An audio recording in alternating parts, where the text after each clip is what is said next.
ইমানদার মানুষকে দিয়ে আর এই দেশে ধর্মীয় গৃহযুদ্ধ লাগায়েন না।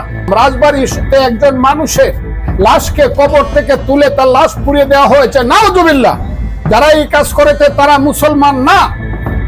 আমি সমস্ত মানুষকে, সমস্ত ধর্মকামী মুসলমানকে আমি এই সবের প্রতিবাদ না, শুধু আমি তাদের প্রতিরোধ করতে বলি, এবং এই কাজ যাতে না হয়।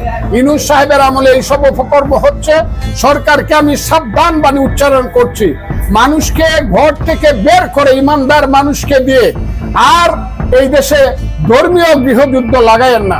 আপনারা এটা বিরত করেন, আমি তাদেরকে আহ্বান করি। আমি কোন ধরনের ইসলামের তো বিরুদ্ধেই না, কোন তরিকারই আমি বিরুদ্ধে না। যে যা ইচ্ছা করবে, কেউ কাউকে বাধা দিতে পারবে না, এটা আমি বিশ্বাস করি। আর ভাঙলে কিন্তু তৌহিদি জনতা হোক আর যে জনতা হোক, আর কিন্তু মাজার ভাঙলে খবর আছে, আমি কিন্তু বলে দিলাম। মানুষ কিন্তু এই দেশের ইমানদার মানুষ কিন্তু রাস্তায় নামবে, কথাটা কিন্তু বললাম।